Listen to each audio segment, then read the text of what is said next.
already talked about. And I have a very, very sincere dollar for our founder, Cy. If it wasn't for Cy and Welch and those that came before us, this program would not be here, and it's just an honor to co-chair it with them.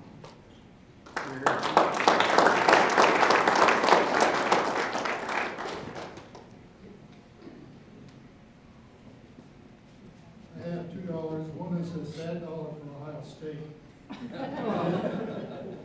The other one is for my niece and her son.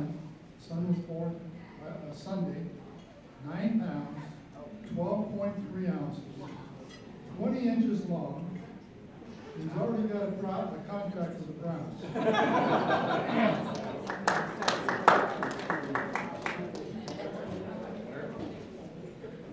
No? Got it all? I'm sorry. My two grandsons in the Chicago area would like me to give an hour today because they're delayed with this cold weather, because their 14-day vacation is now 17 days. Thank you. You got everyone? Well, I'd like to give a happy $5 for first Susie and Guy, who have taken on this program this year and done a phenomenal job. I'll catch you in a minute.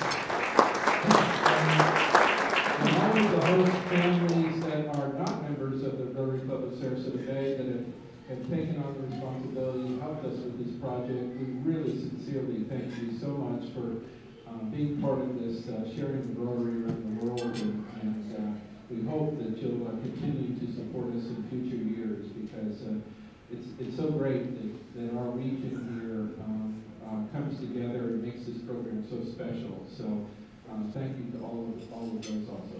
I think we have one more back here.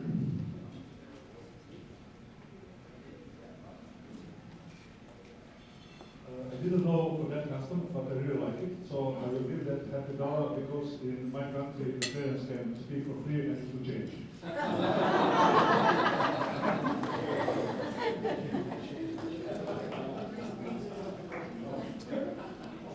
Okay.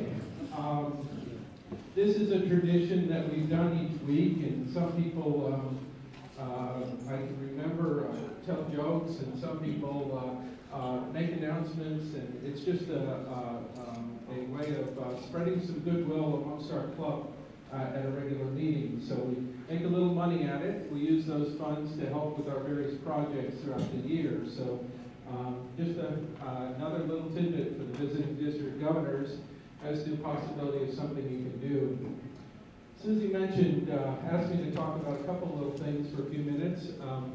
One was the history of this program itself. Well, maybe I should start with the history of Rotary Club of Sarasota Bay, because we were formed in 1958, and up until this past year, we still had one charter member, and that was Evie's brother, Cy. In December, he passed away, and it was, he just was the life of our club. He'd been a dairy farmer and a real estate entrepreneur, but you know, he was so dedicated to Rotary. He was here.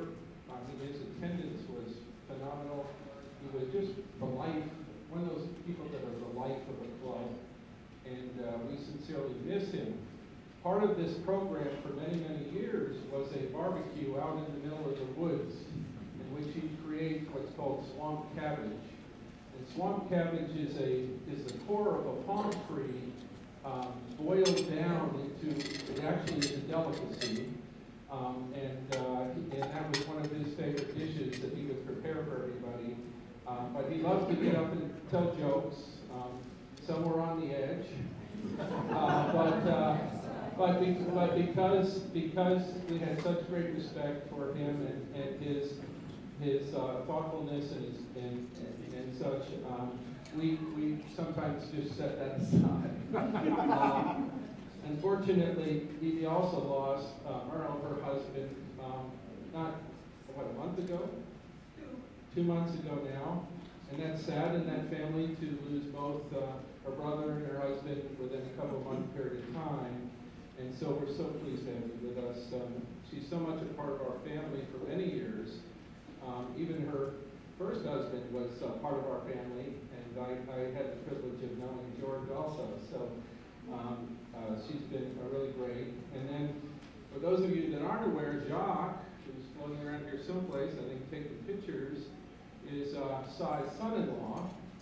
So we have a bit of a family relationship with the Bispham family that has always been part of our club, and they've always been a great part of it. As I said, our club was formed in 1958. We're the second club in Sarasota. We've had a history of youth projects and doing community service throughout the community for many, many years. One of our, other than the district governor program, I'll talk about that separately. One of the major projects that started back in the 70s was a program called the School Bus Rodeo. And it kind of sounds odd by its name, thinking about school buses and a rodeo.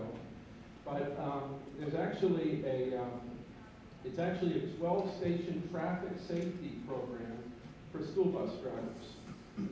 And we started this with this club. One of our members, Carl Emmel, who had worked with AAA, had heard about somewhat of a program that wasn't really the school system, but it was with some other safety group that was starting a program like this. And he brought the program to the club, and for almost 40 years also, we have been doing this school bus rodeo. And what it entails is all of the school bus rodeo, school bus drivers that would like to participate come and go through a 12-point traffic safety program where they back up their bus, they stop at the railroad tracks, they have to do everything that's required by law for a school bus driver. And if they make a mistake on any of them, they get points off. And it really turns into a competition. Well, we started it with Sarasota County here, and it became, all of a sudden, other counties heard about it.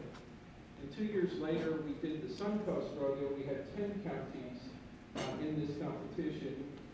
And about 2 years after that, we had the first state of Florida school bus rodeo, in which school bus drivers from all over the state came to compete in this traffic safety event. And we were honored by the legislature of the state of Florida for this program because it significantly dropped the number of accidents that school bus drivers had because they were more cautious, more aware of all their requirements in the safety of delivering children to and from their homes to school. And so that's been a major project of ours. It comes up next month sometime. I've been waiting to hear from our member on that, but probably in about a month from now we'll be doing that program. We did run the first school bus rodeo for the state of Florida, and our member from our county won. And so there was some question. So we ran the second school bus rodeo for the state of Florida, and our county won again. And so they decided that the state troopers were now going to judge the school bus rodeo to make sure that there was independent parties, but they did, and our person won again. So it really is a great tribute to our school system, and I wish Ellery was here. A member of our club is the head of the school transportation department, and he should be proud of that program. Halfway through the years, the union popped up, and so at first we had everybody participating, and when a union pops up, then they have a choice. And so we got a diminished number of drivers participating, but they still participated in the program. But the school system requires that every driver go through this program before they pick up their first child every year. So it really has been a great accomplishment of this club. It's not a big, intensive program. It takes about 35 members, and we have to drum up a few friends to make this work. But it's a great program for our community. We get some press, but it's been around for so many years, people kind of take it for granted at this point. But it's a good project.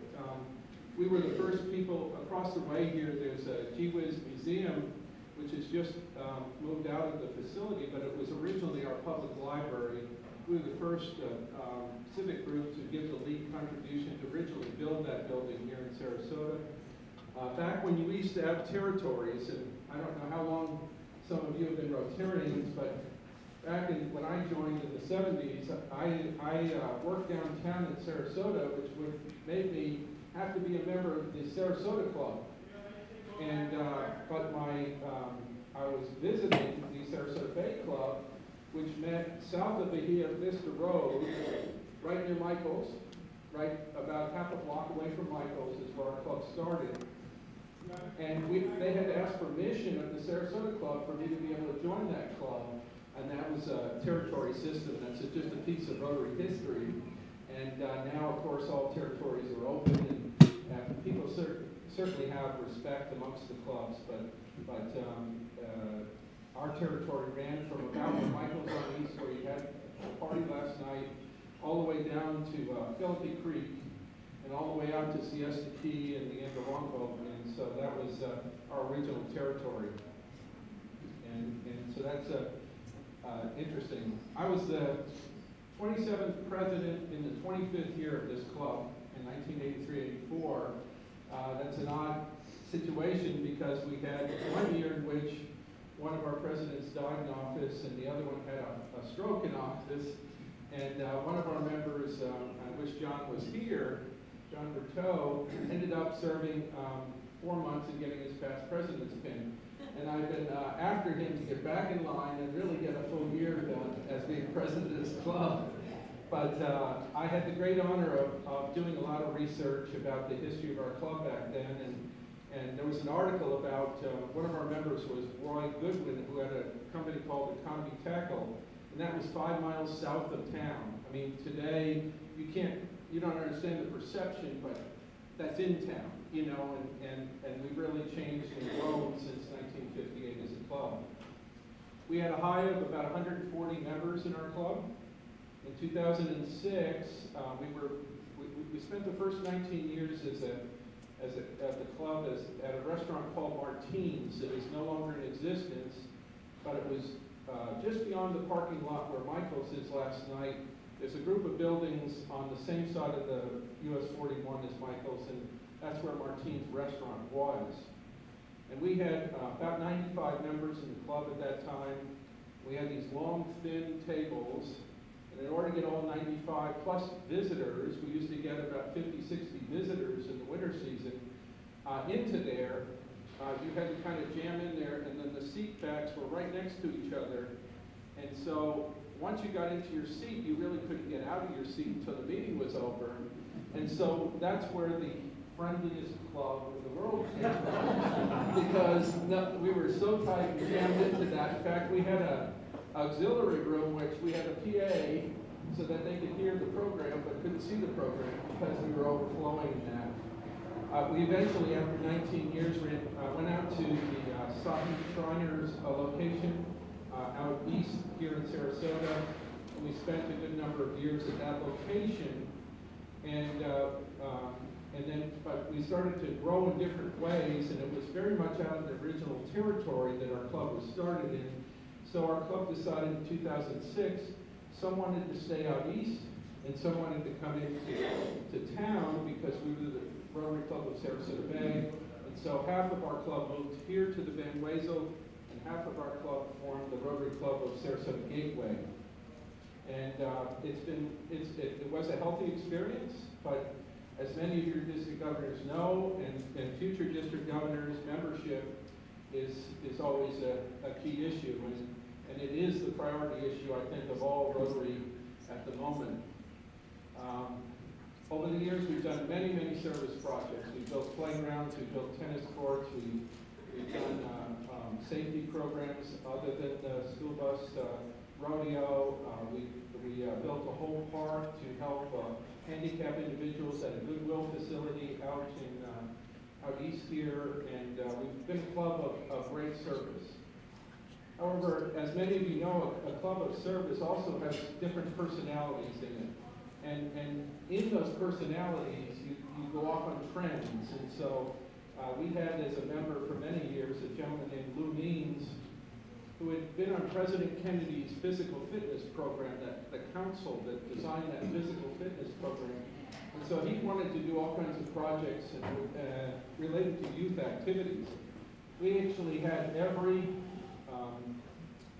high school student in Sarasota County shoot 25 free throws and eliminate themselves all the way down to where we had about 20 students here come here, and we awarded them trophies, and we gave them some scholarship money in order to encourage them to go on with athletics and grow as a program. So those are some of the type of things that we've done as a club over the years, and I just wanted to share that. We've got a great tradition. As many clubs though, and especially in Florida, we have senior members of our clubs, and we've been losing some through passing away and other things. So my priority this year is to have grown the club by about 15 members. We had about 39 on our roster, but only about 25 showing up for meetings. And so I'm pleased to say that at this point I'm +8. I'd actually like, I have almost all those 8 here, if they just stand up for a minute. They're just incredible. All the new members.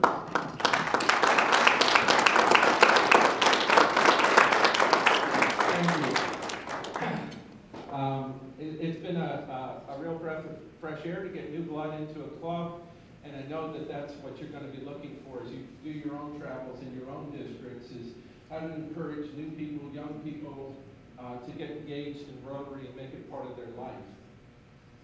The other thing I was asked to talk about for a few minutes is this program that you're involved with. In the mid-70s or so, 40 years ago, a couple named Ed and Mimi Helmick, who had been in the manufactured Melmac in the islands, spent a lot of time exploring in Papua New Guinea, would make up at Rotary all over the world, like we all enjoy doing when we get an opportunity to do that. And they said, why can't, the training session that you're going to in San Diego was in Boca Raton, Florida for years.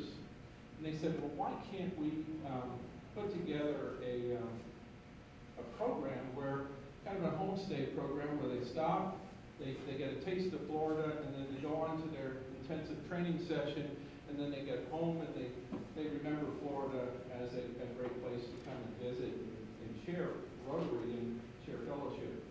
So they started this program, and it just went on from there. In the process of it, Cy jumped in as a major person right in the beginning of the program, and he had that special barbecue that added to the attraction of the program, and it really made it a unique part of old Florida, because you would have to go down this muddy trail and into this island and get out there, and he had this, it's called Shep's Island. He had this whole barbecue area set up, and he had a lot of his friends that could cook all kinds of unique gator and all kinds of unique Florida fare. Frog legs. Frog legs and things that you might not come across on an ordinary basis. And he was a great spirit of this program, and so that's why we named, actually, long after Mimi and Ed passed away, we named the program the Bispham DGE Homestay program. So it has had, back in the early years, because we had Boca Raton, we had as many as 100 governors sitting in this room with their spouses. And over the years, it's just varied based on the interest of members. But we've also had a lot of what we call legacy members, because certain districts have enjoyed this program so much, they tell the next governor and the next governor and the next governor to join us and share this fellowship. So that's how this program has evolved. It's our way of performing one of our 4 avenues of service, international service, and sharing our fine community with you, and sharing Rotary. So I hope that you really get a lot out of this week, and we show you great hospitality in enjoying this fine community of ours. Let's see. I think that's all, unless any of the district governors would like to ask any questions about what our Rotary clubs do, or we have a few representatives of some of the other clubs here in the area. If you'd like to ask a few questions, we have a few minutes, and I could pass the microphone around and see if we can answer you. Anything anyone wants to know about how we do Rotary in Florida or in the United States? Maybe you traveled the clubs this year. You see anything unique you might want to share with the incoming governors that might be some ideas that might be unique to us? Well, I can tell you that it's not unique to us, but no matter how many clubs you have in your district, you're going to find that many different clubs. Not every club is the friendliest club, but 99% of them are. And the most important thing is the culture of the club, and this is the beauty of Rotary, is that Rotary allows the culture of the club to be the culture of the club. We aren't all cookie cutters. Not every club looks exactly the same. Not every club in the world would ever want to do a bus rodeo, and yet that put this club on the map and made them very, very special. This club has always had a special place in my heart because it's close, and I get to make up here from time to time and pitch my comedy club. I will say, I was going to save this till Friday night, but I will say right now, Governor-elect, you were at the very top of the roller coaster. I told this to my guest last night. You won't believe the speed that you're going to build on that downside starting next week. So please enjoy your time here, because this is going to be the slowest pace that you're going to have for the next 18 months. I thank you so much for doing what you do. This is the 40th year for this, is that correct? That's an amazing thing. So I thank you for allowing me to be part of it, and I'll have to figure out something else to say on Friday night.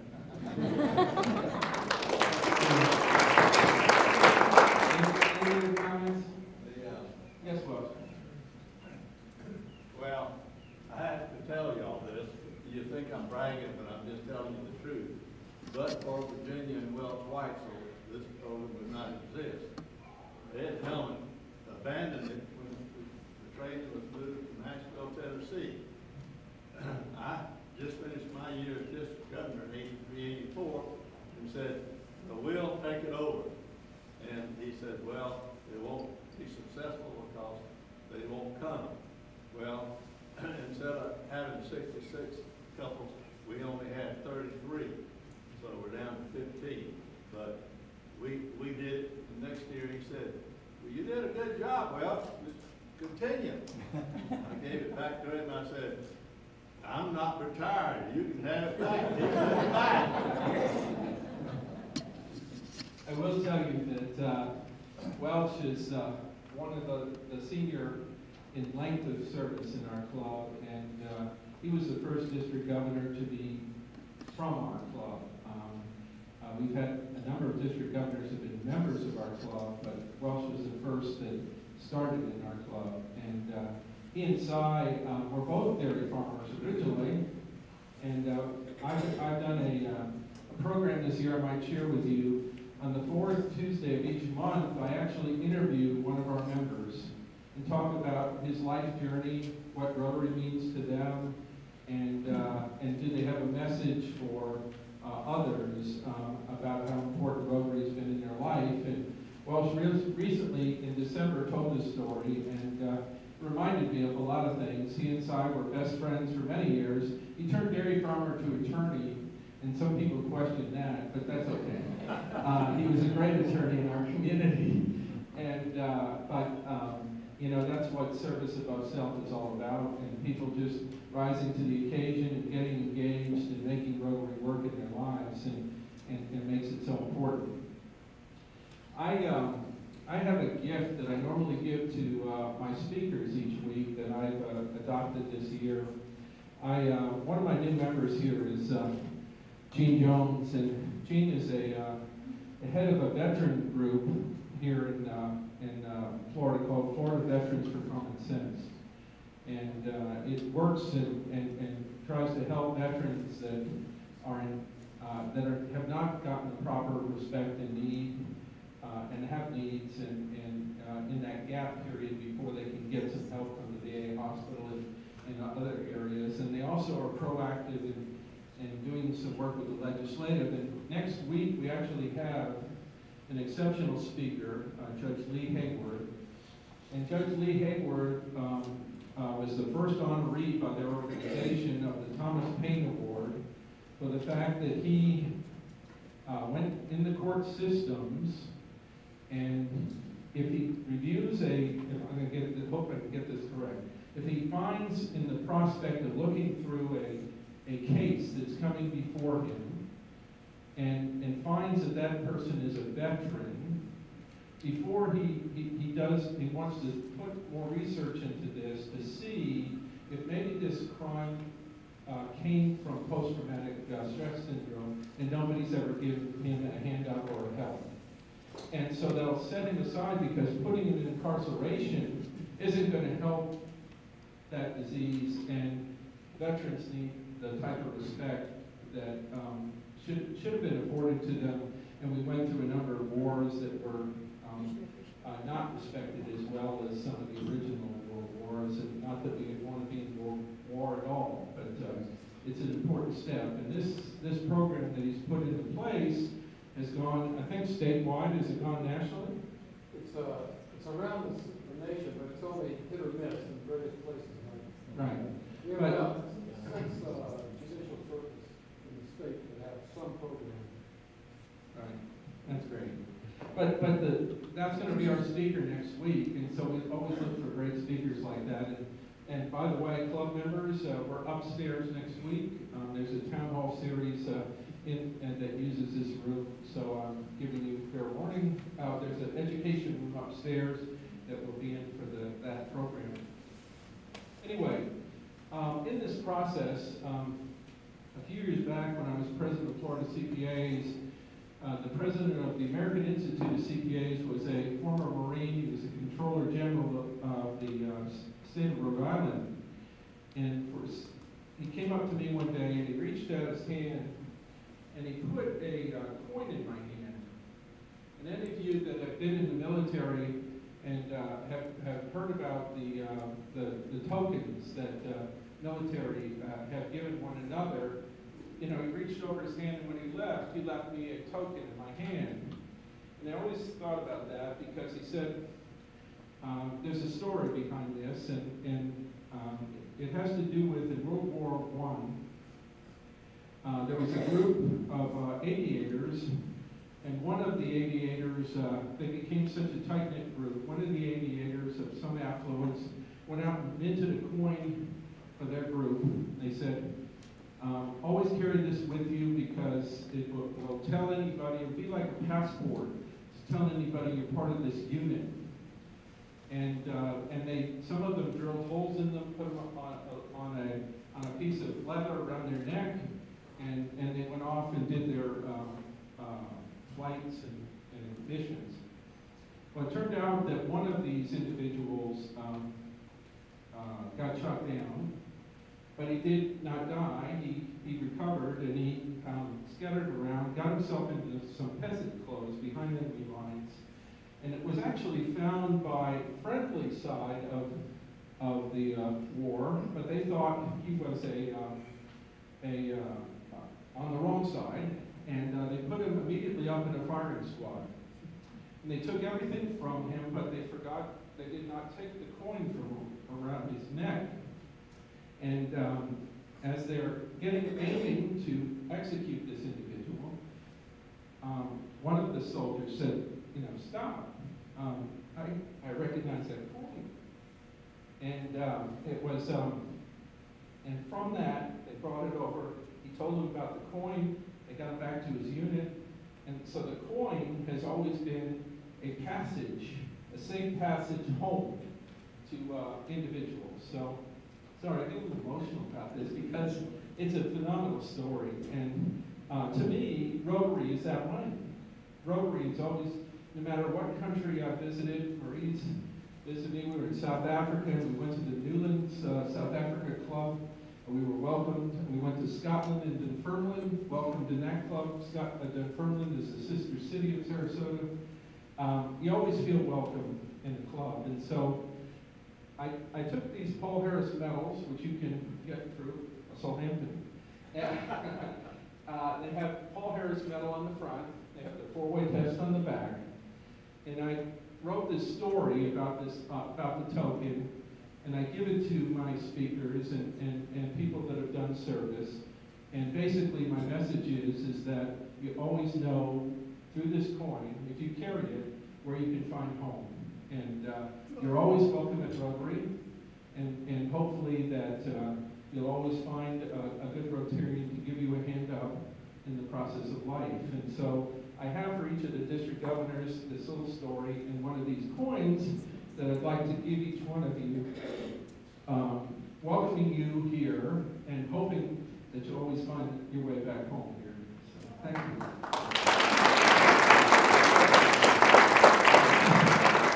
And so I will give that to you right afterwards so that I can close this up in pretty good order. I think we have a 50-50 raffle that we have a lot of people. Yes, Susan? Could I just make a little announcement Oh, about sure. our next event or two? Oh, please do. I'm Okay. sorry, I should have asked you to. I just wanted to let you know that after we finish up here today, we'll go over to the Selby Gardens. For those of you who are attending, you've already told me that you're attending, so I will go over there and wait for you. I know some of you are going to be changing clothes. We have restrooms right down here if you'd like to change clothes. I know Larry was going to run home because he lives a mile away. So we will meet at the Selby Gardens. And then I wanted to also mention Thursday's event. Tomorrow is open. So Thursday morning, we're going to start at Moat Marine. And I wanted Joe just to mention a little bit about what to expect Thursday morning. Joe? 5 o'clock, 6 o'clock in the morning? Hi, everybody. I'm Joe Mathis, and one of the things I do is volunteer my time at a local aquarium here, and it's actually a research service, research institute. And Thursday morning, you're all coming over, and you're going to be there promptly at 9 o'clock. And I say that because we got a full morning, and I got to get you out of there so that you can have your barbecue and enjoy the Save Our Birds program, which is in the afternoon. I'm going to give you an overview of what MODA is all about, talk to you a little bit about the research that goes on there. We have quite an international footprint, and I'll talk to you about that. And I'm going to give you a choice of either going through the aquarium downstairs and viewing that, we'll have free tickets for you, or take a tour through the laboratories with a couple of us. So we'll talk more about that Thursday morning. So we'll get the geography going there. For those of you who are driving your guests over there, if you're familiar at all with Moat Marine Laboratories, when you come into the main building, rather than go into the aquarium, which you're probably used to, everybody in Sarasota has probably been there. To the left, as you face the building, there's a walkway that goes back in a ways, and there's a door there. That's the entry to the research area. There's a girl in there that will show you how to get to the elevators and come to the 3rd floor.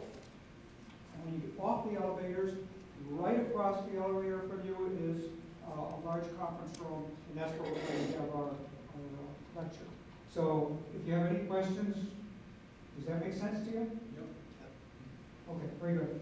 If you do get lost for any reason, just come in the aquarium and there will be somebody at the front desk or roaming around somewhere. You're going to be there before the aquarium's open. So I don't know if you can get in there, but you can get in that door that I'm talking to you about. And there'll be a door at the desk that will show you how to do that. Thank you. Thank you, Joe. And we also we'll have a couple of volunteer Rotarians out in the parking lot kind of directing you Good. as well. Oh, that'd be great. Yeah. Yeah, Dress very casual for that day, Yes. very comfortably. After that is finished up at 11:30, we go right across the parking lot into Save Our Seabirds, and we eat outside. So if it's chilly, be prepared, because it is outside. And we'll have a little barbecue there that'll be catered by Nancy's Barbecue, and then we'll finish up about 1:30. Great. All right. Thank you. Thank you, Susie. Guy, anything to add? Provided together for the photograph. Yeah, right after this meeting, First, come up and see me so I can hand you your coin. And then second, we're going to line up outside so we can take a group photo, I think of both the hosts and the governors, and then we'll do one separate with the governors and et cetera, et cetera. Mix it up. Yeah, we'll mix it up. Okay. So please follow directions from Guy. Don't have a big flag back there or something. Wave that guy. Guy will wave at you, and we'll get that taken care of. Okay. Who didn't buy a ticket today? A raffle ticket. Did anybody not buy a raffle ticket today? Lucky you. I guess I'm the one that has to pick today. Okay. Okay. All right, just so you know, there's $75 in the weekly gift today. Is that in here? Is the queen in there? And there's $250 in the Queen of Hearts. And so how this works is the individual that wins this number gets $75, and then we roll out the cards in front of them, and if they pick the Queen of Hearts, we give them $250. And so somebody around here, Larry, I think, what did you win? 700? No, Bill Ives. Bill Ives, who was with us last night, he isn't at our meeting today, won $700 and some a couple of months ago, and so I think he said most of it went to Rotary International. I haven't audited it. Okay, let's see what this number is going to be here.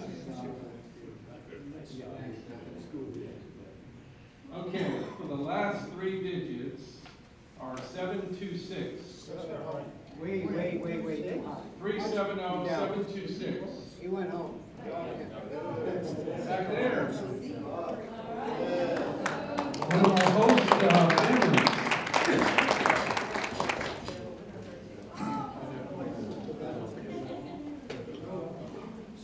I trust you. Please be seated. Here's your $75. Please be seated.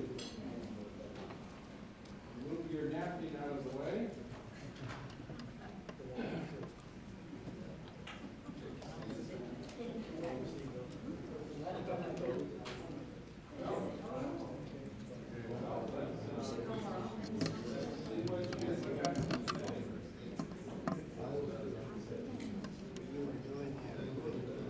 Whatever you want to do. You can look at the cards because you can't see anything. he's feeling. Two of diamonds, the queen lives. So, we'll talk to you next week.